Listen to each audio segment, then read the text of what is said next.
అంతరంగాన్ని ఆవిష్కరించే అదృశ్య సాక్షి.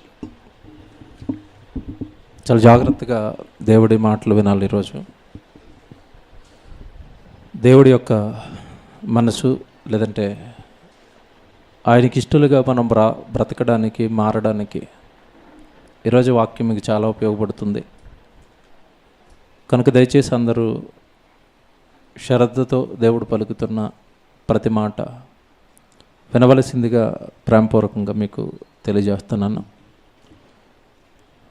అంశము కొంచెం తెలిసి తెలియనట్టుగా ఉంటుంది, అర్థమయ్యి అర్థం కానట్టుగా. అంతరంగాన్ని ఆవిష్కరించే అదృశ్య సాక్షి.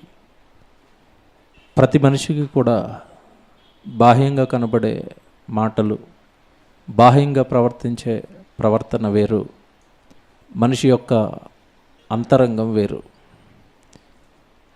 వాస్తవం ఎవరి మనసు, ఎవరి ఆత్మ వారికి చెబుతూనే ఉంటుంది. లోపల ఉన్న అంతరంగం తల్లిదండ్రుల మాట వింటున్నట్టుగానే ఉంటారు. ఇది చెయ్యరా అంటే వాడికి ఇష్టం లేకపోయినా నాన్న చెబుతున్నాడు కనుక ఏదో చెయ్యాలన్నట్టుగా ప్రయత్నిస్తాడు. కానీ వాడి అంతరంగం మాత్రం వేరే ఉంటుంది. చివరికి ఫైనల్గా వాడనుకున్నదే నెరవేరుస్తాడు, వాడనుకున్నదే జరిగిస్తాడు. కానీ అమాయకంగా తల్లిదండ్రుల మాట చెప్తున్నప్పుడు మా కొడుకు మా మాట వింటున్నాడు, నా కూతురు నా మాట వింటుంది అని అనుకుంటారే తప్ప వాళ్ళ లోపల ఉన్న అంతరంగం ఏంటో ఎవరికి తెలీదు. ఇలా ప్రతి మనిషికి కూడా అంతరంగ స్వభావం లేదా అంతరంగంగా ఒక క్రియ జరుగుతూ ఉంటుంది. అది మానవులకి తెలియదండి. నా మనసులో ఏముందో మీకు తెలీదు, మీ మనసులో ఏముందో నాకు తెలీదు. ఈ అంతరంగ స్వభావం అంటే ఆ లోపల ఏం జరుగుతుందో కూడా ఎవరు చెప్పగలరు అంటే ఈ మనుషులను కలిగించిన దేవుడికి తెలియదంటూ ఏమీ లేదు. మనిషిని పుట్టించిందే దేవుడు. మనిషి యొక్క మనసులో ఏమనుకుంటున్నాడో కూడా చెప్పగలిగేది దేవుడే. అంటే అంతరంగాన్ని ఆవిష్కరించాలి అంటే, అంతరంగంలో ఏముందో బయట పెట్టాలి అంటే పరమందున్న కన్న తండ్రి వల్ల తప్ప భూమి మీద ఉన్న ఎవరి వల్ల అది కాదు.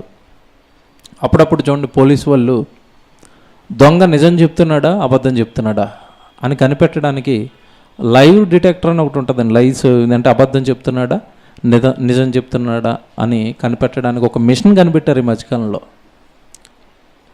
ఆ మిషన్ అతనికి పెడతారు, ప్రశ్నలు అడుగుతూ ఉంటారు. అతను నిజం చెప్పినప్పుడు మీకు తెలుసు అది పక్కనే అరుస్తూ ఉంటుంది, రైట్ రైట్ రైట్ అని. వీడు అబద్ధం చెప్పాడు అనుకోండి, ఏం చెప్తుంది?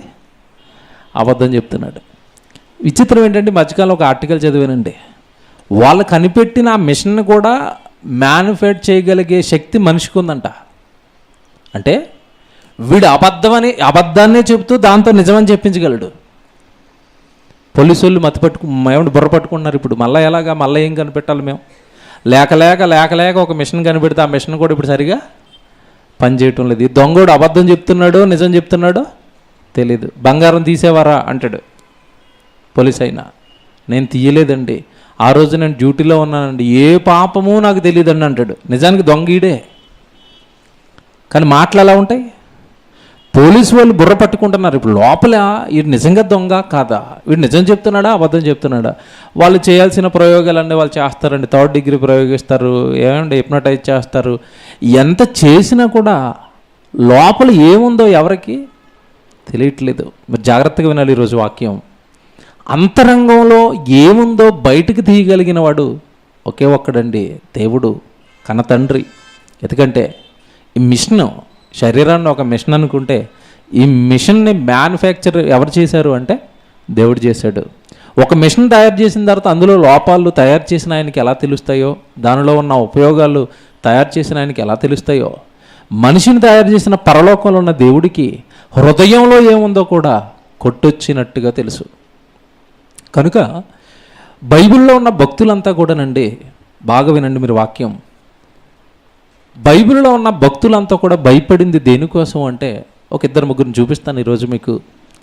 కేవలం ఉండాలి ప్రతి క్షణం అంతరంగం విషయంలో భయపడుతూ ఉంటారు. దేవుడు వచ్చి నా అంతరంగాన్ని స్కాన్ చేస్తే పైకి బాగానే ఉన్నాను, పైకి అందంగా కనబడుతున్నాను, మంచి డ్రెస్ వేసుకున్నాను, మంచి ఆభరణాలు ధరించుకున్నాను, చక్కగా పౌడర్ రాసుకున్నాను, హైబ్రోస్ వేసుకున్నాను, లోకానికి అందంగా కనబడుతున్నాను, మంచి ప్యాంట్ వేసుకున్నాను, షర్ట్ వేసుకున్నాను, షూస్ వేసుకున్నాను, అందంగా లోకానికి కనబడుతున్నాను. కానీ ఇంతే అందంగా నా అంతరంగ స్వభావం దేవుడికి కనబడుతుందా అని ప్రతి క్షణం అండి బైబిల్లో ఉన్న భక్తులంతా అంతరంగం విషయంలో భయపడుతూ బ్రతికారు వాళ్ళు. మీకు అర్థమవుతుందా? కొంచెం జాగ్రత్తగా వినాలి. ఈరోజు మనిషి అసలు పై స్వభావం బాగోలేదురా మార్చుకో అంటేనే మార్చుకోడు. నీ మాటలు బాగోలేదు మార్చుకో, నీ ప్రవర్తన బాగోలేదు మార్చుకో, నీ చేష్టలు బాగోలేదు మార్చుకో అంటే అసలు పైన వీడు చేస్తున్న తప్పుడు పనులు మార్చుకోవడానికే మనిషి సరైన మార్గంలోకి, సక్రమైన మార్గంలోకి ఎన్ని మాటలు చెప్పినా రావట్లేదు. కానీ బైబిల్లో ఉన్న భక్తులు, మేము బైక్ బాగానే ఉన్నాం, ప్రార్థన చేస్తున్నాం, వాక్యం చెప్తున్నాం, గుడికి వెళ్తున్నాం, అంతా బాగున్నాను, నా అంతరంగం, నా లోపల నా హృదయం ఏమైనా తప్పు చేస్తే అది దేవుడి దృష్టికి నేరం అవుతుందేమోనని ఎప్పుడు కూడానండి వాళ్ళ ఆత్మీయ జీవితాన్ని దేవుడి ముందు పదిలంగా పరిశుభ్రంగా పెట్టుకోవడానికి వాళ్ళ అంతరంగాన్ని ఎప్పటికప్పుడు వాళ్ళు పరీక్షించుకుంటూ పరిశోధించుకుంటూ దేవుడు అంటున్నట్టుగానే, దేవుడు ఉండమన్నట్టుగానే నా స్వభావం ఉందా, నా హృదయం ఉందా, దానిలో ఆలోచనలు ఉన్నాయా, దానిలో తలంపులు ఉన్నాయా అని నిరంతరము భయపడుతూ బ్రతికారు భక్తులు. దేవుని పిల్లలారా, ఈరోజు సమాజానికి మనిషి తప్పు చేసిన తర్వాత, లేదంటే నేరం చేసిన తర్వాత, లేదంటే పాపం చేసిన తర్వాత సాక్ష్యం లేకుండా జాగ్రత్త పడతారు ఎక్కువగా. మీకు తెలుసు కదా, నేను ఏ తప్పు చేసినా, నేను ఏ పాపం చేసినా దానికి ఎవరు ఉండకూడదు? సాక్షి ఉండకూడదు. ఎవరు చూడకుండా తప్పు చేయాలి, ఎవరికి తెలియకుండా తప్పు చేయాలి. అలాంటప్పుడు నన్ను ఎవరు పట్టుకుంటారు ఇక? సో ప్రజల ముందు నేను తప్పు చేశానన్న తప్పు ప్రజలకి, మనుషులకి తెలియనప్పుడు నేను ఎవరికి భయపడతాను ఇక? నన్ను అందరూ మంచివాడు అనుకుంటారు, నన్ను అందరూ గొప్పవాడు అనుకుంటారు అని మనుషుల ముందు సాక్ష్యాలు దొరకకుండా ఈరోజు సమాజం జాగ్రత్త పడుతున్నారు. మనుషుల ముందు వాళ్ళ పాపాలు కనపడకుండా, మనుషుల ముందు వాళ్ళ నేరాలు కనపడకుండా, మనుషుల ముందు వాళ్ళ చేష్టలు కనపడకుండా రహస్యంగా వాటిని జరిగిస్తారు. అందరూ ఉన్నప్పుడు బాగుంటున్నారు. చాలామంది ఇక్కడే తప్పు చేస్తున్నారు, ఇక్కడే చాలామంది పాపం చేస్తున్నారు, ఇక్కడే అందరూ కూడా దేవుడి దృష్టికి నేరస్తులుగా కనబడిపోతున్నారు. నువ్వు ఒంటరిగా ఉన్నప్పుడు నీ ప్రవర్తన ఎలా ఉంటుందో 10 మందితో ఉన్నప్పుడు కూడా నీ ప్రవర్తన అలాగే ఉండాలి. 10 మందితో ఉన్నప్పుడు నీ ప్రవర్తన ఎలా ఉంటుందో నువ్వు ఇంట్లో ఒంటరిగా ఉన్నప్పుడు కూడా నీ ప్రవర్తన అలాగే ఉండాలి. సన్నిధిలో ఉన్నప్పుడు ఎలా మాట్లాడుతున్నావో బయట ఉన్నప్పుడు కూడా అలాగే మాట్లాడాలి. సన్నిధిలో ఉన్నప్పుడు ఎలా ప్రవర్తిస్తున్నావో బయట ఉన్నప్పుడు కూడా అలాగే ప్రవర్తించాలి. అంతరంగాన్ని ఆవిష్కరించి దానిని బయటకు తీసి దానిలోని తప్పులు పట్టి నువ్వు తప్పుడుగా ప్రవర్తిస్తున్నావు, పైకి బాగున్నావు కానీ లోపల నీ అంతరంగం బాగోలేదు అని అంతరంగాన్ని ఆవిష్కరించే సాక్ష్యం చెప్పి ఆయన ఉన్నాడు. ఆయనే దేవుడు తండ్రి. ఆయనకు భయపడాలి ఈరోజు మానవ సమాజం. నా లోపల ఉన్న తప్పులను కూడా పట్టుకునే దేవుడు ఉన్నాడు, నా లోపల ఉన్న నేరాలను కూడా పట్టుకుంటాడు అని భయపడవలసిన మనిషి యథేచ్ఛగా తప్పులు పాపాలు చేసుకుంటూ వెళుతున్నారు. కానీ బైబిల్లో నిజంగానండి ఒక భక్తుడు నోట కూడా పాపము రానియ్యకుండా తన జీవితాన్ని భద్రపరుచుకున్న భక్తుడు యోబు గారు.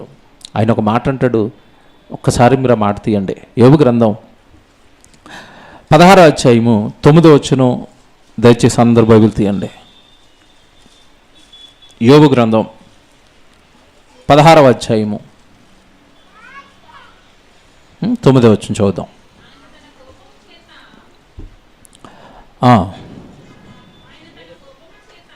పంతొమ్మిదో వచనం అనుకుంటాను, క్షమించండి 19వ వచనం అండి. 19వ వచనం చూడండి ఏమంటున్నాడు. ఇప్పుడు నాకు సాక్షి అయిన వాడు, ఈయన సాక్షి ఎక్కడున్నాడంట? ఇప్పుడు నాకు సాక్షి అయిన వాడు పరలోకమందున్నాడు. పైన వచనాలన్నీ మీరు ఇదంతా చదువుకుంటూ వస్తుంటేనండి స్నేహితులకి యోబు తిరిగి సమాధానం చెప్తున్నాడు. నువ్వేదో పాపం చేసావు, నువ్వేదో నేరం చేసావు, అందుకే దేవుడు నిన్ను శిక్షిస్తున్నాడు, దేవుడు నిన్ను బాధ పెడుతున్నాడు అని స్నేహితులు యోబు గారిని కురంగదీస్తున్న వేళ ధైర్యంగా తిరిగి నిలబడి సాక్ష్యం చెబుతున్నాడు యోబు గారు. వాళ్ళకి ఏమంటున్నాడు తెలుసా? నేను తప్పు చేయలేదు, నేను నేరం చేయలేదు, నేను పాపం చేయలేదు. దానికి ఎవరు సాక్షి అంటున్నాడు? ఇప్పుడు నాకు సాక్షి అయిన వాడు మీరు నమ్మకపోతే ఏంటి? మీరు నాలో తప్పులు చూస్తున్నారు, నేరాలు చూస్తున్నారు, నాకు లేవు కనుక నా సాక్షి మీరు కాదు. ఎక్కడున్నాడంట? మీరు బాగా ఆలోచిస్తే మతిపోయిద్దండి ఈ వాక్యం. నాకు సాక్షి అయిన వాడు, నాకు సాక్షి అయిన వాడు పరలోకంలో ఉన్నాడు, నా పక్షముగా సాక్ష్యము పలుకువాడు పరమందున్నాడు. ఇప్పుడు సాక్షిగా యోబు గారు ఎవరిని పెట్టుకున్నారు? మనం ఎవరిని పెట్టుకుంటాం? అబ్బబ్బబ్బబ్బా మా కొడుకు అలాంటోడు కాదండి, కావాలంటే పక్క వాళ్ళని అడగని అంట తల్లి, వాడు తప్పుడు పని చేసినా సరే కదా. సాక్ష్యంగా ఎవరిని తెస్తాం? మనం మనకి ఫేవర్గా ఉన్న వాళ్ళని తెస్తాం. మా వాడు మంచోడేనండి, కావాలంటే ఫ్రెండ్స్ని అడగండి, ఆడికి దగ్గరగా ఉన్న వాళ్ళు. నేను ఏ తప్పు చేయలేదండి, కావాలంటే నా ఆఫీసులో నాతో పాటు పనిచేస్తున్న కొలీగ్స్ని అడగండి, నేను ఎంత మంచోడో చెప్తారు. చూసారా, మనకి ఫేవర్గా ఉండి మనం ఏది చెప్తే అది వినే వాళ్ళని, మనల్ని ఇష్టపడే వాళ్ళని మనం సాక్షిగా తెస్తాం. నేను మంచోడినే అని చెప్పడానికి. యోబు గారు ఎవరిని తెచ్చాడు? నాకు సాక్షి అయిన వాడు భూమి మీద లేడు. ఎక్కడున్నాడు? నాకు సాక్షి అయిన వాడు పరలోకమందు ఉన్నాడు, ఆయన నా పక్షముగా సాక్ష్యము పలుకువాడు. ఎంత ధైర్యం ఉండాలి తెలుసండి. దేవుడు నా గురించి సాక్ష్యం చెప్తాడు అనడానికి ఏముండాలి? ధైర్యం. ఎవరు చెప్పగలరో తెలుసండి ఈ మాట? ఎవరు అనగలుగుతారు ఈ మాట? నాలో ఏం తప్పుందో దేవుడు వచ్చి చెప్తాడండి మీకు అని అనగలము? మనం అనగలమా? చూపు పాపం, మాట పాపం, ఏమండి మన కదలికలు పాపం, అనువనువున పాపంతో నేరంతో దేవుడికి భిన్నమైనవి జరిగిస్తున్న మనం నా పక్షంగా దేవుడు సాక్ష్యము పలుకుతాడు అనగలమా? మన జీవితాలు ఎంత దారుణంగా ఉంటాయంటే, మన కుటుంబమే మన మీద మంచి సాక్ష్యం చెప్పే స్థితిలో లేము. భార్య మంచి సాక్ష్యం చెబుతుందా మీ గురించి? నీ భర్త మంచి సాక్ష్యం ఇస్తాడా నీ గురించి? మీ పిల్లలు మంచి సాక్ష్యం ఇస్తారా మీ గురించి? ఒకసారి ఆలోచించండి. అంటే మన జీవితాలు ఎలా ఉన్నాయంటే, మన పక్కన ఉన్న వాళ్ళే మన గురించి మంచి సాక్ష్యం ఇచ్చే ఏమండి స్థితిలో ఈరోజు మనుషుల జీవితాలు లేవండి. ఆయన అమ్మో చెప్పకండి, ఆయన గురించి చెప్పలేమండి, సహించుకోవటమేనండి అంటారు కొంతమంది. పాపం బయట పెట్టలేక, చెప్పుకోలేక. నా భర్త గురించి చెప్పాలంటే అమ్మో టార్చర్ అండి. దేవుడు భరించమన్నాడు కనుక భరించటం అండి, ఆయన్ని భరించలేమండి. నా భార్యను భరించలేకపోతున్నామండి, పిల్లల్ని భరించలేకపోతున్నామండి. అంటే వాళ్ళ గురించి చెప్పాలనుకుంటున్నప్పుడు సొంత కుటుంబంలోనే సాక్ష్యాలు ఎలాగ వస్తుంటాయి. బయట వారి పట్ల మనకి ఎలాంటి సాక్ష్యం ఉంది? బయట వాళ్ళు మన గురించి ఎలా మాట్లాడుతారు? అసలు మనల్ని చూసి, మన జీవితాన్ని చూసి ఒకళ్ళు ఏమి నేర్చుకుంటున్నారు? ఎంత ధైర్యం అండి ఈయనకి, యోబు గారికి. నాకు సాక్షి అయిన వాడు ఎక్కడున్నాడు? పరలోకమందున్నాడు. ఆయన మాటను బట్టి తీర్పు తీర్చేవాడు కాదు, చేష్టలను బట్టి తీర్పు తీర్చేవాడు కాదు, బాహ్య కార్యక్రమాలను బట్టి తీర్పు తీర్చేవాడు కాదు. ఆయన దేన్ని చూస్తాడు? ఇప్పుడు పరమందున్న ఆయన దేన్ని చూస్తాడు? మాట, చూపు, కదలిక, మొత్తం టోటల్ అన్ని కౌంట్ చేస్తాడు. అన్ని కౌంట్ చేయటమే కాకుండా మానవులకి లేనిది, మానవులకి రానిది ఒకటి ఉంది ఆయన దగ్గర. అదే హృదయములో ఒక తలంపు పుట్టక మునుపే ఆయనకు తెలిసిపోతుంది. హృదయంలో తలంపు పుట్టాలి, అది నోటి మాటగా బయటికి రావాలి. ఇదంతా జరగక మునిపే లోపల హృదయంలో నేను ఏమనుకున్నా ఆయనకి తెలిసిపోతుంది. ఇశ్రాయేలు సనుగుతున్నారు తెలుసుగా మీకు. ఒక సందర్భంలో సనగడం అంటే ఏంటి చెప్పండి? పక్కవాడికి వినపడకుండా తిట్టడం, అంతేగా. చాలామంది అనుకుంటారు లోపల గునుక్కుని ఎవరికి వినపడలేదు అనుకుంటారు. ఇది చాలా ప్రమాదం అండి. పక్కవాడికి వినపడదు మీరు తిడుతున్న వాడికి, కానీ ఎవరికి వినపడుతుంది? దేవుడికి వినపడుతుంది. వెంటనే సీరియస్ అయిపోయాడు దేవుడు. ఒరే నువ్వు తిట్టినా భరిస్తాను కానీ సనుగుళ్ళు మాత్రం భరించలేను. పిల్లలు చూడండి, అప్పుడప్పుడు ఏదో అడుగుతారు, వాళ్ళు కొనివ్వలేదు అనుకోండి, గట్టిగా ఏడితే కొడతామేమో నన్ను. ఆడు మూలుగుతూ ఆ మూలను అలాగే ఉంటాడు, తినమంటే తిండు.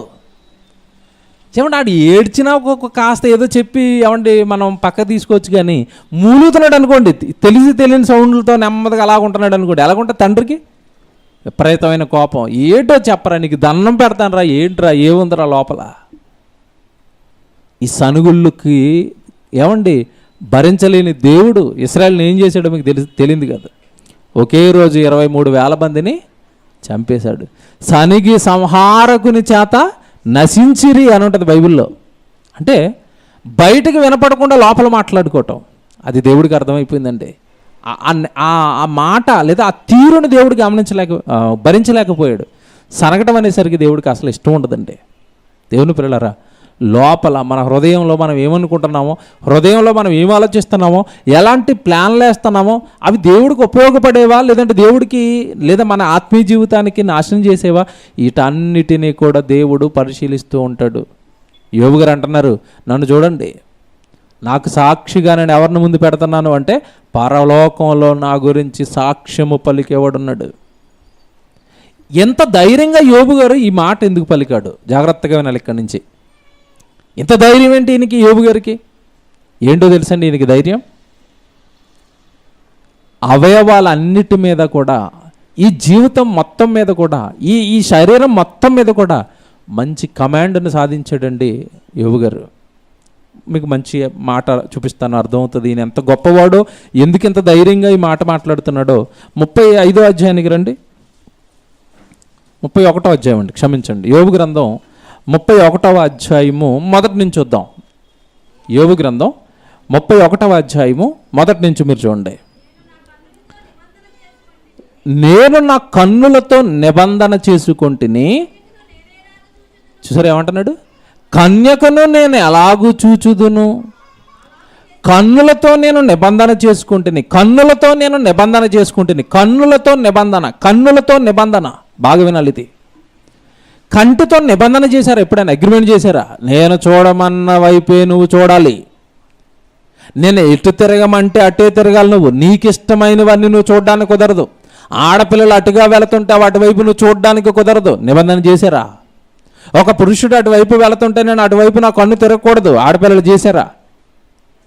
నా కన్నులతో నేను నిబంధన చేసేసాను. నా కన్నులను నేను పాపం వైపు, చెడు వైపు, చూడకూడని వాటి వైపు తిరగకుండా నిబంధన కంట్రోల్లో పెట్టాను. నేను నా కంటిని కంట్రోల్లో పెట్టాను. బాగా వినాలి మాట, నేను చదువుతాను మళ్ళా. నేను నా కన్నులతో నిబంధన చేసుకుంటుని, కన్యకను నేను ఎలాగూ చూచుదును, అలాగూ చేసిన ఎడల, ఆ కంటితో నేను పాపము చేసిన ఎడల పరమనున్న దేవుని ఆజ్ఞ ఏమగును, ఉన్నత స్థలమునున్న సర్వశక్తుని స్వాస్థ్యమేమగును. ఏం మాట్లాడుతున్నాడండి యోబు గారు? నేను ఒకవేళ తప్పుడు చూపు చూస్తే, నేను తప్పుడు ఆలోచనలు చేస్తే, నా హృదయం పాడైపోతే, హృదయం పాడైపోవడానికి గల కారణం కన్ను అయితే, ఎందుకంటే ఇది చూస్తుంది, తర్వాత చూసింది కావాలి అంటుంది. కావాలి అనుకున్న దాని కొరకు ప్లానింగ్ అంతా ఎక్కడ జరుగుతుందంటే ఇదిగో ఇక్కడ లోపల హృదయంలో జరిగిపోతుంది. కనుక అంటున్నాడు, ఎంత గోకలను చూస్తే బ్యాప్తిజం తీసుకున్న వాళ్ళు అప్పటి నుంచి అది చేయొద్దు అన్నారండి, అందుకే చేయట్లేదండి. మరి గుడికి వెళ్తున్నాంగా మేము అంటే ఇప్పుడు దేవుడు ఏమనుకుంటాడో అని ఆగట్లేదు ఇల్లు. మీకు అర్థమైందా కాన్సెప్ట్? దేవుడు ఏమనుకుంటాడో, ఈ పని చేస్తే దేవుడికి ఏమవుతుందో ఇది కాదంట.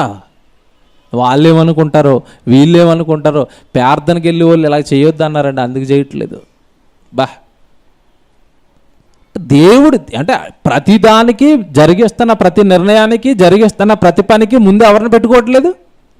దేవుడికి పని నచ్చుతుందా, దేవుడికి కార్యం నచ్చుతుందా, దేవుడి పని చేస్తే ఏమనుకుంటాడో, ఇవి లేవా? ఇవి లేవు. ఇప్పుడు చూడండి, క్రైస్తవ్యం అంతా మీకు ఒక మంచి కార్యక్రమంలో ఉన్నారు బిజీగా. ఏ కార్యక్రమం? లెంట్ డేస్, 40 దినాల ఉపవాసాలు, శ్రమ దినాలు. అబ్బో, ఎంతకాలం చేస్తారంట? 41వ రోజు ఏం చేస్తారు మరి అయ్యారు? 40 రోజులు శ్రమ దినాలండి, ఉపవాసాలు చేస్తారండి, దేవుడి దగ్గర ఉంటారండి. 41వ రోజు ఏం చేస్తారంటున్నాను నేను. నా ప్రశ్న, మిమ్మల్ని 40 దినాలు శ్రమ దినాలు పాటించమని బైబిల్లో దేవుడు ఎక్కడ చెప్పాడు? 40 రోజులే దేవుడి కొరకు శ్రమ పడమని బైబిల్లో దేవుడు ఎక్కడ రాయించాడు? అది అలా మనం అడిగామనుకోండి, యేసుప్రభు చేయలేదా 40 దినాలు అంటారా? వెరీ గుడ్, ఆయన దగ్గరికి వచ్చేస్తారా? రండి. యేసుప్రభు 40 దినాలు ఉపవాసం చేసిన తర్వాత ఎక్కడికి వెళ్ళాడు? ఎక్కడికి వెళ్ళాడు? సువార్తకి వెళ్ళాడు. నువ్వేంటి మరి 40 దినాలు ఉపవాసాలు అయిపోయిన తర్వాత డ్యూటీకి వెళ్ళిపోతాను? యేసుప్రభు చేశానంటున్నావు. మోసే చేయలేదా 40 దినాలు? Very good. 40 దినాలు మోసే గారు ఎందుకు చేశారు? అక్కడ ఎందుకు చేశారు? సీనాయి కొండ మీద ఆ రోజు దేవుడు ఇస్తానన్న ఆజ్ఞలు తీసుకురావడానికి వెళ్ళి దేవుడి పనిలో చేశాడు ఆయన. పోనీ 40 దినాలు ఉపవాసం అయిపోయింది, అయిపోయిందండి 40 దినాలు ఇక నాకు నేను రెస్ట్లోకి వెళ్ళిపోతున్నాను అని మోషేగా రెస్ట్లోకి వెళ్ళిపోయాడా, పనిలోకి వెళ్ళాడు తర్వాత? చూసారు ఎక్కడ సింక్ అవ్వట్లేదు మీరు చెప్పిన ఆన్సరు. మోసే చేసాడు చేస్తున్నాం, యేసుబాబు చేసాడు చేస్తున్నాం, నో, తప్పండి. పూర్తిగా బైబిల్ చదవలేదు. ఎవరో ఆచారంగా పెట్టేశారు క్రైస్తవ్యంలో 40 దినాలే శ్రమ దినాలని. కాదండి, క్రైస్తవుడికి జీవితకాలం ఏంటో తెలుసా? శ్రమలే. బైబిల్ చెప్పింది ఇది, బైబిల్ చెప్పింది ఇది. ఎంతకాలం శ్రమ పడాలి? పేతురు గారు చెప్తున్న ఒక మాట చూపిస్తాను. వాక్యం చెప్తున్నాను, సందర్భం వచ్చింది కనుక మిమ్మల్ని అటు తీసుకువెళ్తున్నాను. పేతురు గారు రాసిన మొదటి పత్రిక 4వ అధ్యాయము 1వ వచనం చూడండి. ఎంతకాలం శ్రమ పడమంటున్నాడు దేవుడు? పేతురు గారు రాసిన మొదటి పత్రిక 4వ అధ్యాయము 1వ వచనం. క్రీస్తు శరీరమందు శ్రమపడెను గనుక మీరును అట్టి మనసును ఆయుధముగా ధరించుకున్నాడు. ఆగాలి, ఇక్కడ బాగా ఆగాలి క్రైస్తవులు. క్రీస్తు శరీరమందు శ్రమపడెను గనుక మీరును అట్టి మనసును ఆయుధంగా ధరించుకోండి. అంటే అర్థం ఏంటి? మీరు కూడా ఏం చేయాలి? శ్రమ పడాలి. ఇప్పుడు ప్రశ్న నాది, యేసుక్రీస్తుల వారు 40 దినాలే శ్రమ పడ్డా, జీవితకాలం శ్రమ పడ్డా? హెబ్రీ పత్రిక 5వ అధ్యాయం, ఇక్కడ ఉండండి, ఇదంతా బైబిల్ అండి, తెలియాలి. హెబ్రీలకు రాసిన పత్రిక 5వ అధ్యాయము 7వ వచనం చూడండి ఒకసారి. ఎంతకాలం శ్రమ పడ్డాడంటే ఆయన? హెబ్రీలకు రాసిన పత్రిక 5వ అధ్యాయము 7వ వచనం. శరీరధారి అయ్యున్న దినములలో మహారోదనతోను కన్నీళ్లతోనూ తనను మరణము నుండి రక్షింపగలవానికి ఏమంటే ప్రార్థనలు యాచనలు సమర్పించి భయభక్తులు కలిగి ఉన్నందున ఆయన అంగీకరింపబడ్డాడు. యేసుప్రభు ఎంతకాలం చేశాడంట? శ్రమలు కన్నీళ్లు ప్రార్థనలు ఎంతకాలం అంట? శరీరధారి అయి ఉన్న దినములలో. ఎంతకాలం ఉన్నాడు శరీరధారి అయి భూమి మీద? 33.5 సంవత్సరాలు. అంటే 33.5 సంవత్సరాలు యేసుప్రభు ఏం చేశాడు? ప్రార్థనలు చేశాడు, యాచనలు చేశాడు, ఉపవాసాలు చేశాడు, కష్టపడ్డాడు, శ్రమపడ్డాడు, దేవుడి గురించి గ్రామాన తిరిగాడు. మరి ఇప్పుడు యేసు ప్రభు చేస్తానది నువ్వు చేస్తాను అన్నప్పుడు నువ్వు ఎంతకాలం చేయాలి? ఇప్పుడు ఈ బిట్టు ప్రకారం ఎంతకాలం చేయాలి? యేసుక్రీస్తుల వారు జీవితకాలం చేస్తే నువ్వు కూడా ఎంతకాలం చేయాలంటే జీవితకాలం చేయాలి. మరి 40 దినాలకి సెట్ అయిపోయావేంటి? ఈ 40 దినాల ఉపవాసాలు అండి బైబిల్లో దేవుడు చేయమని చెప్పింది కాదు. మన వాళ్ళు ఎలాగైపోయారంటే, మరి బయట అన్యజనులకి ఏవో మొత్తం మీద వాళ్ళకు వ్రతాలు ఉన్నాయి, మాళ్ళు ఉన్నాయి, 30 రోజులు ముక్కు మూసుకొని ఏమి తినకుండా ఏదో రంగు బట్టలు వేసుకుని హ్యాపీగా ఉంటున్నారు. ఇప్పుడు మనకేమీ లేదు కనుక మన దాంట్లో కూడా ఏదో ఒకటి పెట్టాలి. ఇస్లాం సోదరులు ఉన్నారంటే రంజాన్ మాసం చక్కగా ఉపవాసం ఉంటున్నారు, అలా సాయంత్రం అయ్యేసరికి జ్యూసులు పళ్ళు గట్టి కొడుతున్నారు. అసలు మనకే ఏమి లేకుండా పోయింది కనుక మనకు కూడా ఏం పెట్టాలి? ఏదోటి పెట్టాలి. వాళ్ళని చూసి పెట్టేసినవండి ఇవి. బైబిల్లో దేవుడు ఎక్కడ రాశాడు? ఒక్క వచనం డైరెక్ట్గా చూపించండి. మీరు 40 దినాలు ఉపవాస ప్రార్థనలు చెయ్యండి, తర్వాత హ్యాపీగా డ్యూటీకి వెళ్ళిపోండి. ఎక్కడ చెప్పాడు దేవుడు? మొదటి పేతురు 4వ అధ్యాయానికి రండి, వాక్యం నేర్చుకోండి బాగా.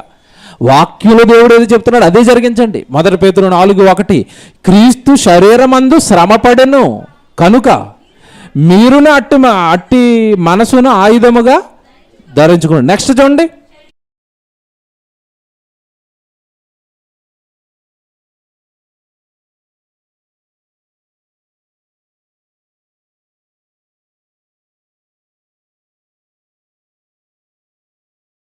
వాక్యం కొలమానం బైబిల్లో దేవుడు రాయించిన మాటలు. మీ ఇష్టం వాళ్ళ ఇష్టము, దేవుడి సంఘంలో నెరవేరకూడదు. పాపం ఇది, తప్పిది.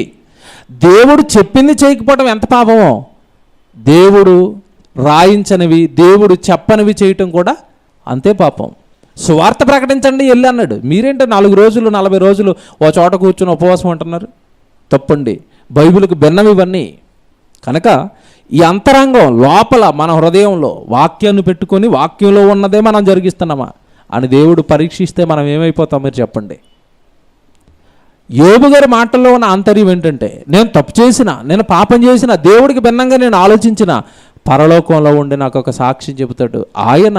ఆయన ఎలాంటి వాడు అంటే, నేను నా కన్నుతో ఒక తప్పుడు ఆలోచన చేస్తే అది నా హృదయంలోకి వెళితే ఆ పాపాన్ని కూడా పట్టుకునేంత శక్తిమంతుడు. కనుక పాపానికి ప్రధాన కేంద్రం, పాపం నా శరీరంలోనికి ఎంటర్ అవ్వడానికి ప్రధాన కేంద్రం ఏది? ఇప్పుడు కన్ను, అంతే కదండి. లోకంలో దేన్ని చూడాలన్నా దేంతో చూస్తున్నాం? ఇప్పుడు కంటితోనే. పాపాన్ని చూడాలన్నా కన్నే, లోకంలో సుఖాలు చూడాలన్నా కన్నే, దేవుడు వద్దన్నది చూడాలనుకున్న కన్నే, పాపపు కార్యక్రమాలు చూడాలన్నా కన్నే, సినిమాలు చూడడానికి కన్నే, ఏమంటే లోకంలో భయంకరమైన బూతులు చూడడానికి కన్నే. ఈ కన్నే ప్రతిదానికి కారణం కనుక ఈ కన్నునే మూసేస్తే నా అంతరంగం ఎలాగుంటుంది? శుభ్రంగా ఉంటుంది. కనుక యోబు గారు అంటున్నాడు, నా కన్నులతో నేను ఏం చేశాను? నిబంధన చేసుకున్నాను. ఎందుకు నిబంధన చేశానంటే, ఒకవేళ ఈ కన్ను పాపం చూస్తే హృదయంలోనికి ఆ పాపం వెళ్ళిపోతే, ఆ హృదయంలోనికి వెళ్ళిపోయిన పాపం క్రియల రూపంలో నా శరీరం చేసేస్తే పరమనున్న నా దేవుని ఆజ్ఞ ఏమవుతుంది? దేవుడికి లెక్క చెప్పుకోవాలి. నేను నా జీవితం నాది కాదు, నా హృదయం నాది కాదు, నేను చేస్తున్న చేష్టలు నావి కాదు, దేవుడికి లెక్క చెప్పాలి. శుభ్రంగా ఇంట్లో ఉండిపోతాను, దేవుడి దగ్గరికి వెళ్లకుండా, దేవుడి దగ్గరికి, దేవుడి ప్రార్థనలకి, దేవుడి వాక్యాలకి మన జీవితం ఏమైనా దూరంగా ఉంటుందా? ప్రతిదీ దేవుడు అడుగుతాడు. కనుక లెక్క చెప్పవలసిన నేను భయపడి నా కన్నులతో నేను ఏం చేశాను? నిబంధన.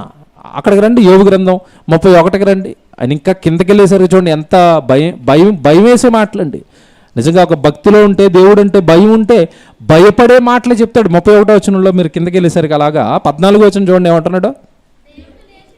ఇదిగో నేను తప్పు చేసి దేవుడి దృష్టికి నేను నేరస్తుడిగా దొరికిపోతే, నా హృదయంలో పాపం ఉంటే, నా కళ్ళల్లో పాపం ఉంటే, నా నోట పాపం ఉంటే, చూడండి ఏమంటున్నాడు 14లో, దేవుడు లేచినప్పుడు చూసారా నేనేం చేస్తాను? నా మీద లేచాడు అనుకోండి తప్పు చేసేవని, నా మీద లేచాడు అనుకోండి నువ్వు పాపం చేసేవని, నాకు దూరంగా ఉంటున్నావని దేవుడు లేచాడు అనుకోండి, దేవుడు లేచినప్పుడు నేను ఏమి చేయదును? ఆయన విచారణ చేయనప్పుడు నేను ఆయనతో ఏమి ప్రత్యుత్తరం ఎత్తును? అబ్బా, ఏం భయపడిపోతున్నాడండి ఈయన. నాకు సాక్ష్యం పలికేవాడున్నాడు, మంచి సాక్ష్యం పలుకుతాడా? నేను చెడ్డవాడినన్న సాక్ష్యం పలుకుతాడా? ఒకవేళ ఆయనే నా ముందుకు వచ్చి ఏమి తప్పు చేసావని ఆయన నా మీద లేస్తే నేను ఆయనకి తిరిగి ఏమి ప్రత్యుత్తరం ఇస్తాను? ఆయన నాకు నా జీవితం గురించి విచారణ చేస్తే ఆయన ముందు ఏమని ఒప్పుకుంటాను నేను? చూసారండి ఎంత భయపడుతున్నాడు, ఎంత భయం ఉందా దేవుడు అంటే మనకి. ఇంత తీవ్రంగా నేను మాట్లాడుతున్న మాట, నా చూపు, నా కదలికలు, నా జీవితము ఎప్పుడు దేవుడికి నచ్చేవిగానే ఉంటున్నాయా? నేను తీసుకునే నిర్ణయాలు, నేను మాట్లాడే మాటలు అన్నీ దేవుడికి నచ్చుతున్నాయా అని ఎప్పుడైనా జీవితాన్ని దేవుడిలో పరీక్షిస్తున్నామా? ఎంత బాగా టెస్ట్ చేసుకున్నాడు చూడండి. ఒకవేళ దేవుడు నా మీదకి లేస్తే నా పరిస్థితి ఏంటంటున్నాడు. ఎందుకంటే దేవుడు అనగా నేను చెప్పాను కదండి, కేవలం మాటను బట్టి తీర్పు తీర్చేవాడు కాదు. కోర్టులు అనుకోండి, ఈరోజు కోర్టులు దేన్ని బట్టి తీర్పు తీర్చేస్తాయి? నేరస్తుడు నిలబడ్డాడు, నేరం ఆరోపించబడిన వ్యక్తి నిలబడ్డాడు, జడ్జి గారు ఇక్కడ ఉన్నారు, వకీలు అక్కడ వాదిస్తున్నాడు, ఈయన మంచోడే నా క్లయింట్ అంటున్నాడు. ఈయనకి ఇప్పుడు జడ్జి గారికి ఏం కావాలో చెప్పండి?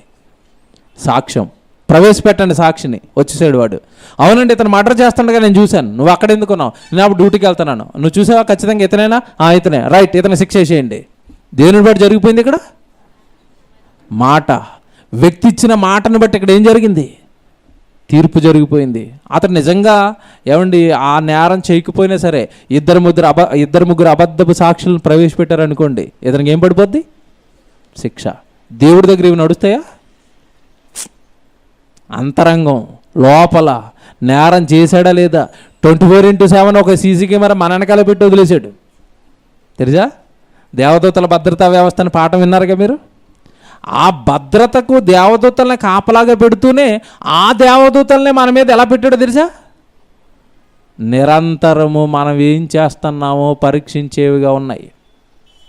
ఏమండి దేవదూతలను పక్కన లేవనుకుంటున్నారుగా? మీరు వెనకాల కూర్చున్న గోడ ఒక దేవదూత, మీరు కూర్చున్న కుర్చీ ఒక దేవదూత, ఇదిగో మిమ్మల్ని చూస్తానే మొక్కో దేవదూత. ఇవన్నీ కెమెరాలే. మీరు ఇంట్లో పడుకున్నప్పుడు అమ్మయ్య ఏమి లేవు ఇక్కడ అనుకుంటారు. పైన ఉన్న దూలం భీము అదొక దేవదూతే, పక్కన ఉన్న గోడలో ఉన్న ఇటుక అదొక సీసీ కెమెరా. ఎవడి దేవుడు ఇలా వలయంలో పెట్టేసాడు మనల్ని. తప్పు మాట మాట్లాడినా, తప్పుడు పని చేసినా అన్ని రికార్డ్ చేసి ఇదిగో ఈ టైంలో వీడి చేశాడు. సీడీలు ఇచ్చేస్తున్నాయి దేవుడికి వీడియో రికార్డింగ్తో. ఇక మనిషి తప్పించుకుంటాడండి. ఈ జ్ఞానం దేవుడు బైబిల్లో రాయించాడు, అయినా మనకు భయం రాలేదు. కానీ యోబు గారికి ఎప్పుడోనండి దేవుడు నన్ను పట్టుకుంటే ఎలాగా, దేవుడు నన్ను చూస్తే ఎలాగా, నా అంతరంగాన్ని పరీక్షిస్తే ఎలాగా, ఒకవేళ తప్పు చేసావని దేవుడు నా మీదకి లేస్తే నా పరిస్థితి ఏమైపోతుంది? అంతరంగాన్ని చూస్తాడు. కొన్ని మాటలు చూపిస్తాను చూడండి. కీర్తనల గ్రంథం 5వ అధ్యాయము 9వ వచనం చూడండి. కీర్తనల గ్రంథం 5వ అధ్యాయము 9వ వచనం అండి.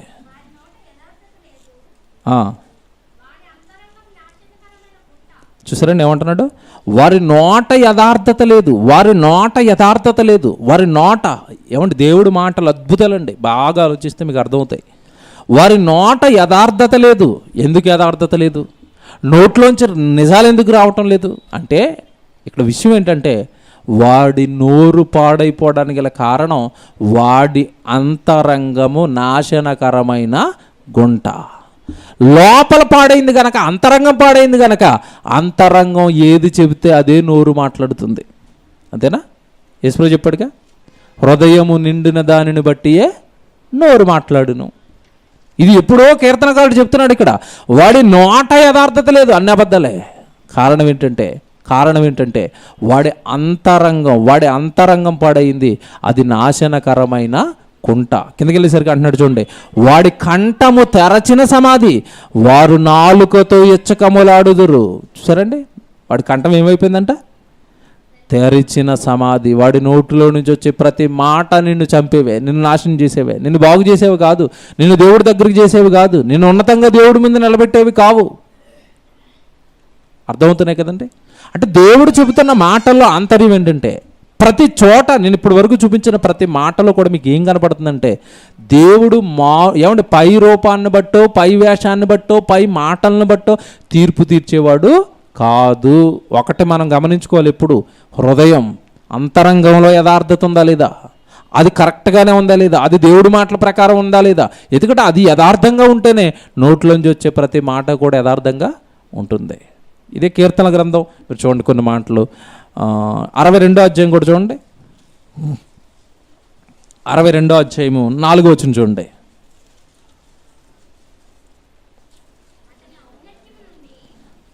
అరవై 62వ అధ్యాయము 4వ వచనం, అతని ఔన్నత్యము నుండి అతనిని పడద్రోయుటకి వారు ఆలోచించుదురు. బాబ్బా ఏం మాట్లాడుతున్నాడు చూడండి.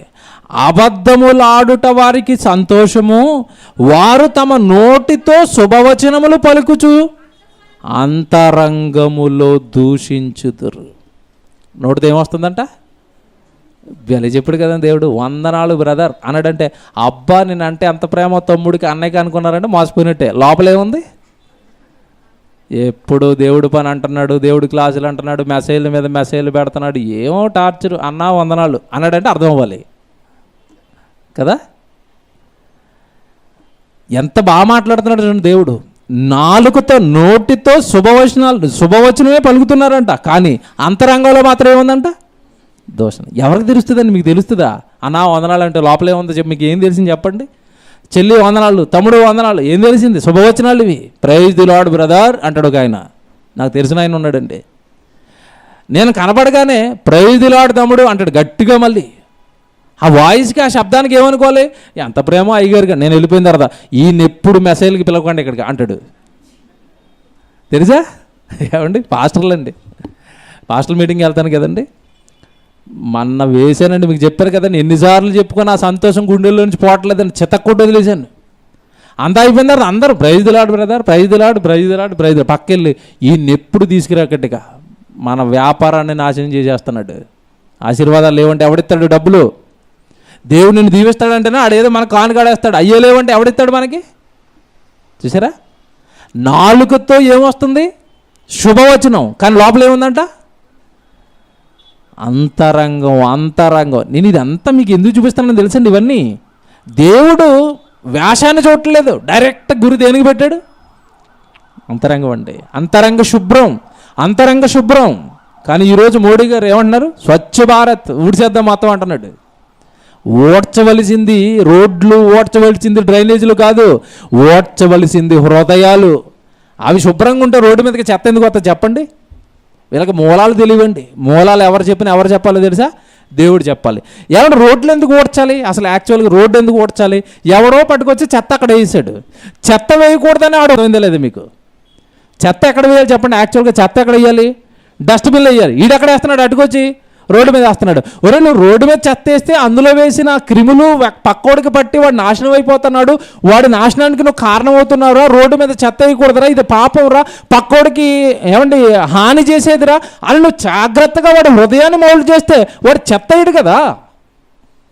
వేసుకోవడం తుడుచుకోవడం ఎంతకాలం వాడు వేస్తూనే ఉంటాడు, నువ్వు తుడుతూ ఉంటావా? బుద్ధి లేదండి వీళ్ళకి. టాప్ అండి దేవుడు. అందుకే ఎవరిని లెక్క చేయమేము. బైబిల్ వచ్చిన తర్వాత ఎవడి మాటలు బుర్రలోకి ఎక్కవు. ఎందుకంటే బైబిల్ చెప్పింది టాపు. యేసుప్రభు చెప్తాడు చూడండి. ఇప్పుడు యేసుప్రభు చెప్పింది ఎంత బాగుంటుంది చూడండి. వాక్యపట్నం చదివారుగా, లూకాసు వార్త 11వ అధ్యాయము 34 చదవండి, ఎంత బాగుంటుందో. లూకాసు వార్త 11వ అధ్యాయం 34 వచనం. నీ దేహమునకు దీపము కన్నే కనుక నీ కన్ను తేటగా ఉంటే నీ దేహమంతయు వెలుగుమయమయుండును. ఏది తేటగా ఉండాలన్నాడు ఇప్పుడు? కన్ను. ఇందాక అక్కడ యోబు గారు ఏమంటున్నారు? నేను కన్యకను నేను ఎలాగూ చూచుదునో అలాగూ చూడకుండా నా కన్నులతో నేను ఏం చేశాను? నిబంధన. చూడండి, నేను తప్పు చూడను, పాపాన్ని చూడండి నేను. ఇక్కడ యేసుప్రభు అంటున్నాడు ఎందుకు చూడకూడదంటే, నీ దేహానికి దీపము కన్నే. అది తప్పు చేస్తే, కన్ను పాపం చేస్తే, కన్ను తప్పుడు మార్గంలోకి వెళ్ళిపోతే పాపం అనేది ఆటోమేటిక్గా హృదయంలోనికి వెళ్ళిపోతుంది. చూడండి ఎంత కిందకి ఇంకా చెప్తాడు చూడండి ఎంత బాగుందో.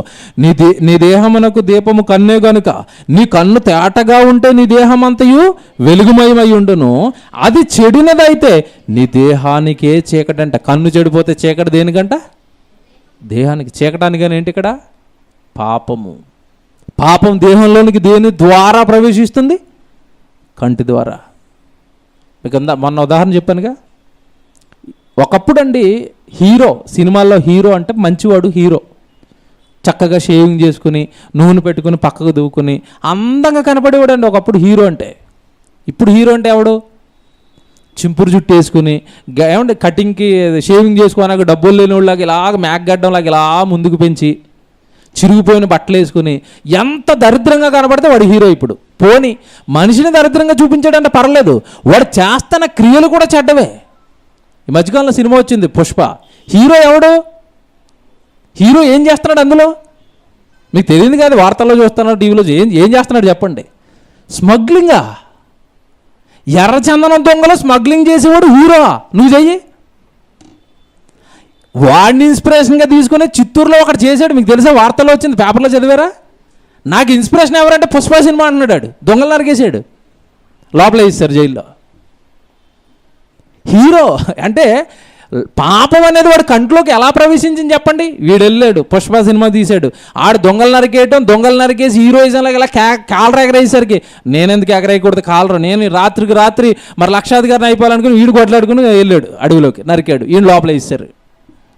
పాపం దేని ద్వారా ప్రవేశించింది దేహంలోకి? కన్ను. యేసుప్రభు ఏం చెప్పాడండి?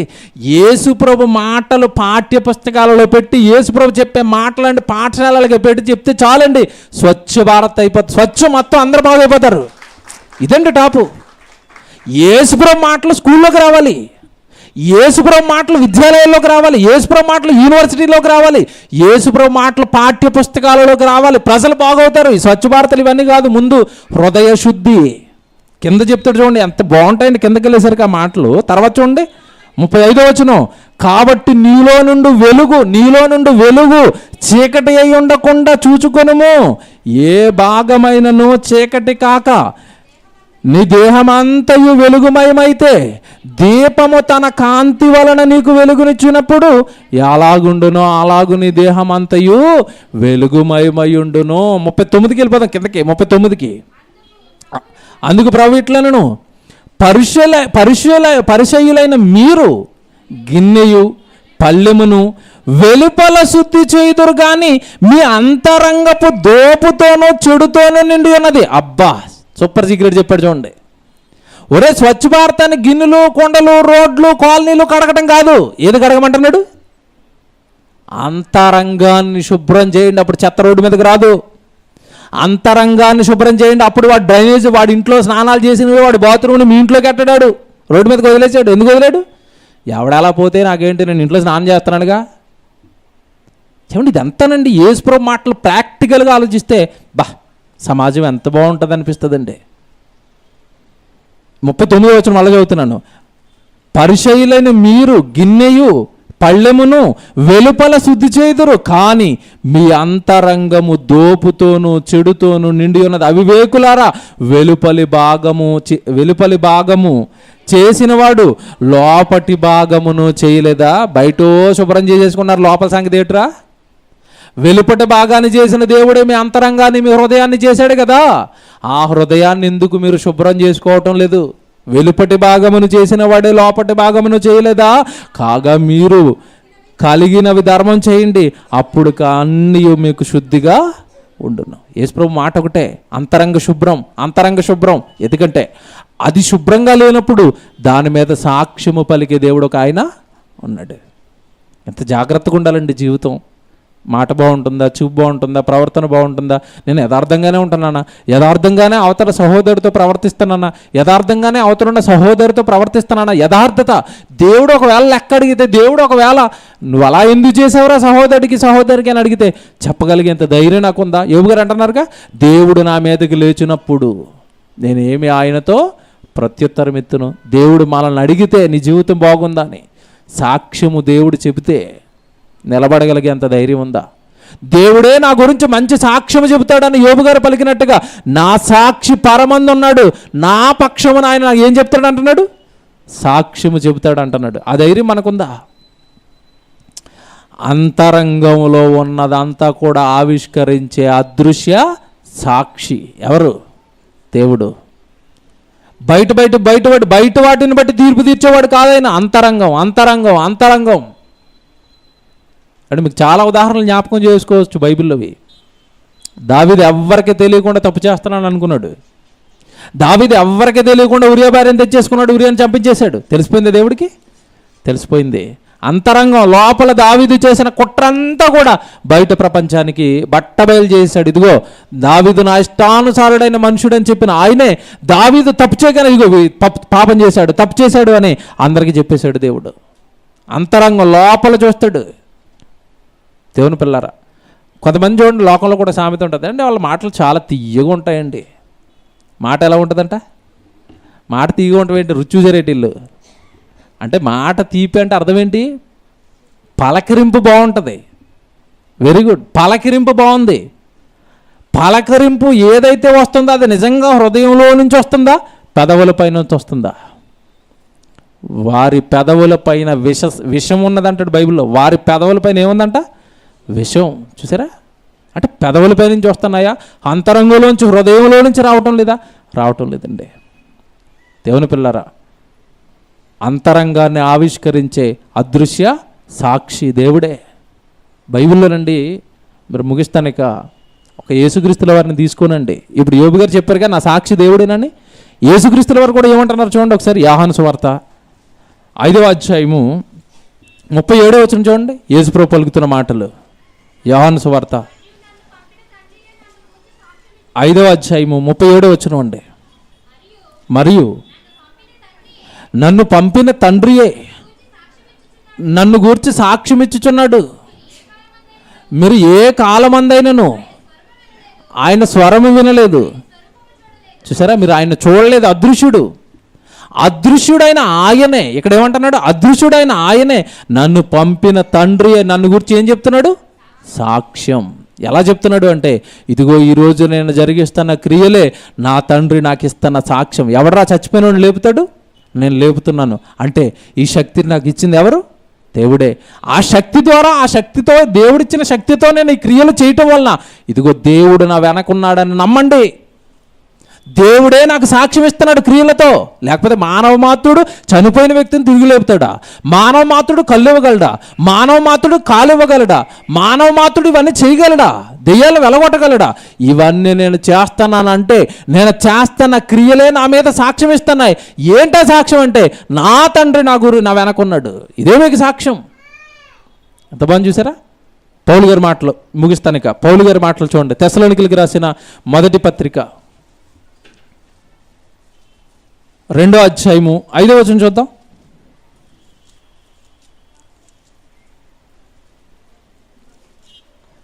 రెండో అధ్యాయము 5వ వచనం అండి. మీరు ఎరిగి ఉన్నట్టు చూసారండి ఎలా మాట్లాడతాడు చూడండి. మీరు ఎరిగినట్టు మేము ఇచ్చకపు మాటల వలనైనను ధనాపేక్షను కప్పిపెట్టు వేషమునైనను ఎన్నడును మీ ఎదుట వినియోగింపలేదు. మా బోధ ఎంత స్వచ్ఛంగా ఉందో మీకు తెలుసు అంటున్నాడు. ధైర్యం ఉండాలండి మాట్లాడినాడంటే. ఈరోజు బోధకులు అంతా కూడా ధనం గురించి బోధలే, డబ్బుల గురించి బోధలే. మీరు బాగుండాలి, మీరు దేవుడికి దగ్గర అవ్వాలి, మీరు దేవుడి సన్నిధిలో ఉండాలి, మీరు బాగా వాక్యం నేర్చుకోవాలి, ప్రకటించాలి, చెప్పాలి. ఈ మాటలు ఎక్కడండి బోధకుల నోట వస్తున్నాయి? బోధలో మీకు ఎక్కడ కనబడుతున్నాయి? ఇక్కడ Bible open university India international. ఇక్కడే డబ్బుల గురించి కాదు బోధ. మీరు బాగుండాలి, మీరు దేవుడికి దగ్గర అవ్వాలి, మీరు వాక్యం నేర్చుకోవాలి, మీరు దేవుడి పనిలో సహకారులుగా నిలబడాలి, మీరు దేవుడు పని చేసేంత గొప్పవారు అవ్వాలి. ఒకప్పుడు ప్రారంభ శతాబ్దంలో జరిగింది ఆ బోధ. ఇప్పుడు బైబిల్ ఓపెన్ యూనివర్సిటీ ద్వారా జరుగుతుంది అదే బోధ. డబ్బుల గురించి కాదండి. ఎప్పుడైనా డబ్బుల గురించి ప్రసంగాలు చూసారా మీరు? చివరిలో ప్రకటన చేస్తాం అంతే. హాలు 1000 రూపాయలు కట్టి ఈ రెంటలు నడిపిస్తున్నాం, మీలో ఎవరైనా దేవుడు స్పందిస్తే హాలుకి సహాయం చేయండి రెంటకి, అంతే. ఎక్కడండి? పౌలు గారు ధైర్యంగా మాట్లాడుతున్నారు ఇక్కడ. ఏమంటున్నారు తెలుసా? మేము చేస్తున్న ఈ బోధ మీరు ఎరిగి ఉన్నట్టు మేము ఇచ్చకపు మాటలనైనను ధనాపేక్షను కప్పిపుచ్చు వేషముతోనైనను ఎన్నడును మేము వినియోగింపలేదు. ఇందుకు దేవుడే సాక్షి. బా, ఏంటండి? ఎవరిని పెట్టుకున్నాడు సాక్షిగా? ఇందుకు దేవుడే సాక్షి. నా బోధలో ఏ తప్పు లేదు. నేను మనుషులు నా ప్రసంగాలు వినండి, వాళ్ళ సాక్ష్యం తీసుకోండి, వీళ్ళ సాక్ష్యం తీసుకోండి అంటలేదు నేను. నాకు సాక్షి ఎవరు? ఏమండి ఎంత ధైర్యం ఉండాలండి? దేవుడే సాక్షి అంటే ఎంత ధైర్యం ఉండాలి? అప్పుడప్పుడు చూడండి, పిల్లల్ని స్కూల్లో తప్పు చేసినప్పుడు మీ డాడీని తీసుకురారా అంటే ఇడేమంటాడు? ఇలా చేతులు నలిపి, ఏమండి మాస్టర్ గారు మీకు దండం పెడతానండి, మా డాడీని తీసుకురావడం నా వల్ల పట్టమా? అవదండి, చంపేస్తాడు. నాకు ఈ విషయం ఇంట్లో తెలిసిందని మీ కాళ్ళు పట్టుకుంటాను అనరండి. పిల్లలు బతిమాలిన రోజులు ఉండవా? టీచర్స్ని స్కూల్లో ప్రిన్సిపాల్ని బతిమాలిన రోజులు లేవా? నేనే తప్పు చేయలేదు, మా నాన్న తీసుకొస్తాను అంటాడా? అనలేడు. ఎందుకు? వీడు ఏం చేశాడు అక్కడ? తప్పు. పౌలు గారు బోధ చేస్తూ ఉంటున్నాడు, నా బోధలో ఏ లోపమో లేదు, నా బోధలో మిమ్మల్ని మోసం చేసే మాట ఏనాడు రాలేదు. ఇందుకు సాక్షి ప్రజలు కాదు, ఎవరు? దేవుడే నాకు సాక్ష్యం. ఇంకా 10వ వచనం కూడా చూడండి, కింద బాగుంటుంది. 10వ వచనం అండి, అలా కిందకి చదువుకుంటారండి, చాలా బాగుంటుంది. ఇదంతా చదవండి, ఈ అధ్యాయం అంతా.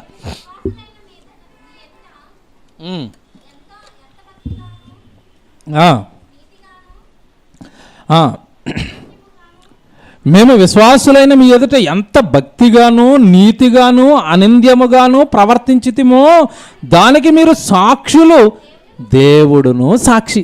బా, మీకు సాక్ష్యం తెలిసిన బాధలు ఎలా చేశానో. కేవలం భక్తి, కేవలం దేవుడికి మీరు దగ్గర అవ్వాలి, దేవుడి పిల్లలు మీరు. ఈ బోధలు నేను చేశాను తప్ప ఏనాడు మీ నుంచి ఏదో ఆశించిన బోధలు నేనేం చేయలేదు. దానికి మీరు సాక్షులు, పరలోకంలో ఉన్న నా దేవుడు కూడా సాక్షి. ఏమంటే యోబు గారు ఎవరిని పెట్టుకున్నారు సాక్షిగా? దేవుడినే. యేసుప్రభు ఎవరిని పెట్టుకున్నారు? దేవుడినే. పౌలు గారు ఎవరిని పెట్టుకుంటున్నారు? దేవుడినే. ఎప్పుడు పెట్టుకోగలుగుతాం మనం చెప్పండి? ఎంత యథార్థంగా ఉండాలి, ఎంత భక్తిలో ఉండాలి, ఎంత నీతిగా ఉండాలి, ఎంత గొప్పగా దేవుళ్ళో బ్రతకాలి. అప్పుడు మనం కూడా అనగలం, నేనేం తప్పు చేయలేదండి, దేవుడే నాకు సాక్షి అనగలమా? ఒకసారి ఆలోచించుకోండి. మీ ఆత్మీయ జీవితాలను వాక్యంతో పరీక్షించుకోండి. నా అంతరంగం దేవుడి ముందు యథార్థంగా ఉందండి, నాలో ఏ తప్పు లేదు, దీనికి నాకు దేవుడే సాక్షి అనాలి అనే స్థితికి మన భక్తి జీవితం ఎదగాలి.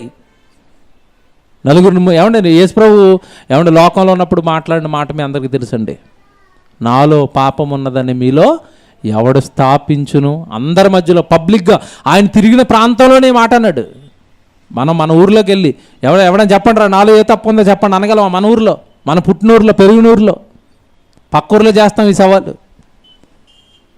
యేసుక్రీస్తుల వారు ఎందుకు అంత ధైర్యంగా బ్రతికాడు? ఎందుకు యేసుక్రీస్తుల వారు అంత ధైర్యంగా మాట్లాడాడు అంటే, నాకు సాక్షి ఎవరు? దేవుడే.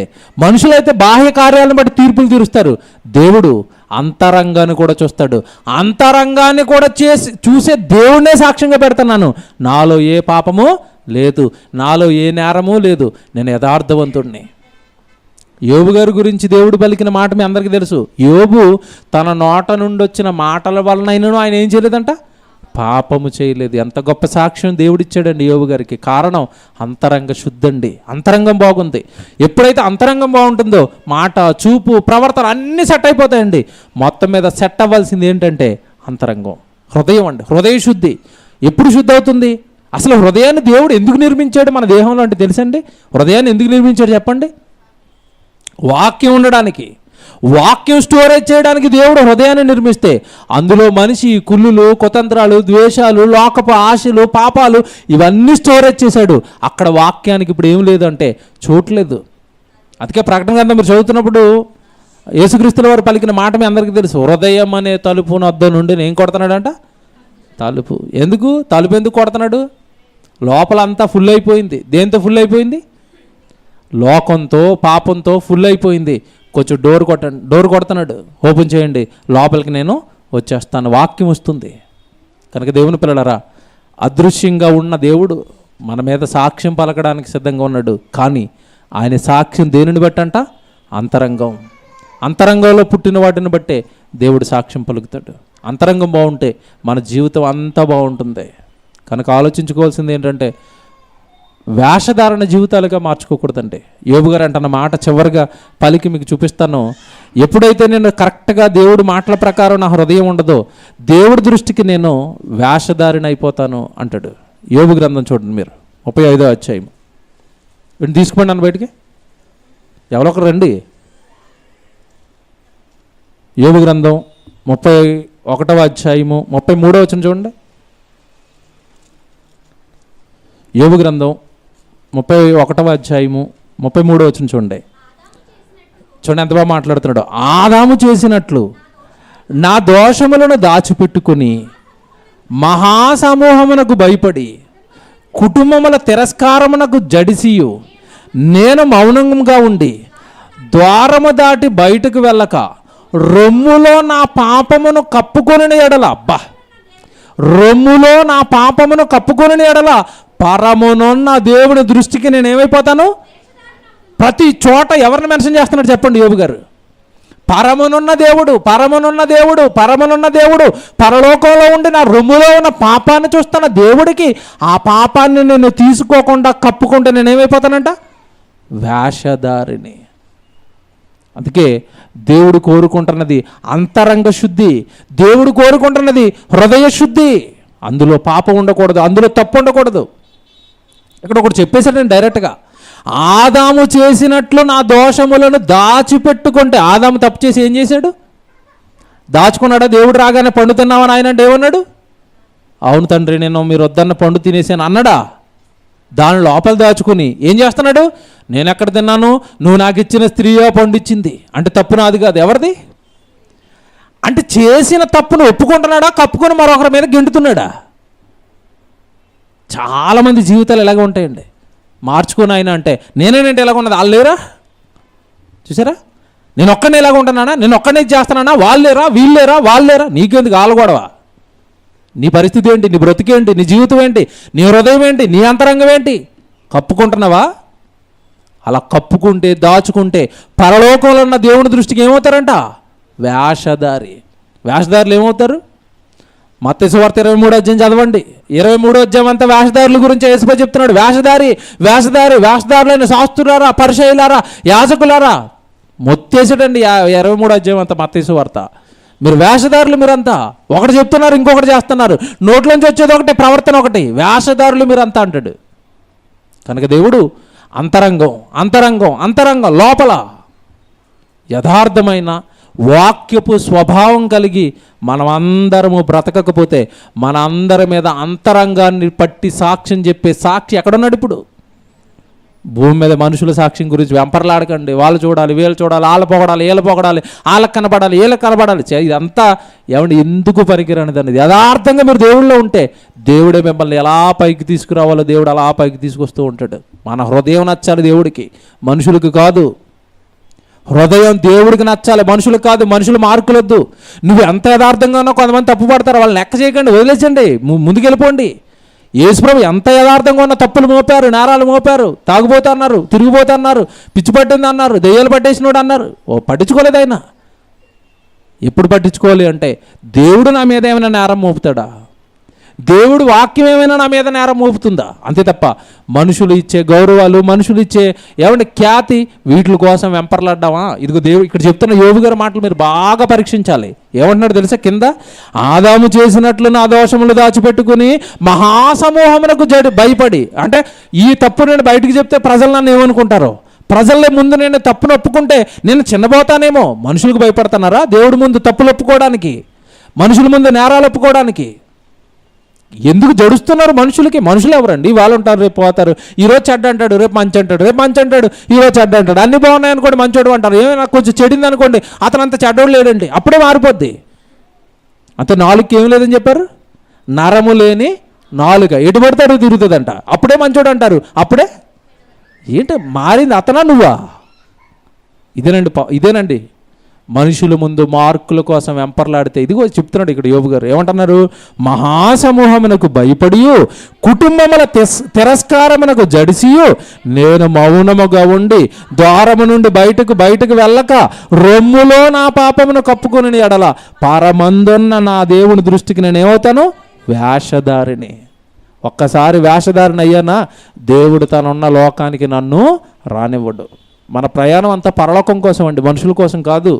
మనం ఈరోజు కష్టపడుతున్నది మన కోసం, మనం ఈరోజు ఈ సన్నిధిని నడిపిస్తున్నది, సంఘాన్ని పెట్టింది, ఇక్కడికి వస్తున్న మిమ్మల్ని అందరినీ చక్కగా దేవుడు వాక్యంలో ఉండమంటున్నది, పరిచయం చేయమంటున్నది. దీని అంతా టార్గెట్ ఒకటే, మనం ఎక్కడ చేరాలి? పరలోకం చేరాలి. పరలోకం చేరాలి అంటే ముందు దేవుడు చూసే దేన్నో తెలుసండి? హృదయం యథార్థంగా ఉందా? ఏమైనా లోపల పాపాన్ని కప్పుకొని దాన్ని కప్పేసి ఏమైనా అలా నడుచుకుంటూ అయిపోతుంది కాలం గడిపేస్తున్నా, వెళ్ళిపోతుంది ముందుకని వెళ్ళిపోతున్నామా? తప్పులో దొరికేస్తామండి దేవుడికి. కనుక అంతరంగాన్ని ఆవిష్కరించే అదృశ్య సాక్షి దేవుడే. ఆయనకు భయపడండి, ఆయనకు లోబడండి. యోబు లోబడుతున్నట్టుగా, యేసుప్రభు లోబడుతున్నట్టుగా, పౌలు గారు అంటున్నట్టుగా నా సాక్షి దేవుడే, నా సాక్షి దేవుడేనండి. ఆయన నన్ను ఆయన నన్ను నాలో పట్టుకునేంత తప్పులు నేను చేయటం లేదండి, నేను సరైన మార్గంలో ఉన్నానండి. మీ సాక్షిగా దేవుడు ఉండాలి, నా సాక్షిగా దేవుడు ఉండాలి. అంతటి గొప్ప హృదయాలు, అంతటి గొప్ప ఆత్మీయ జీవితాలు మన దేవుడిలో భూమి మీద ఉండగానే కట్టుకోవాలి.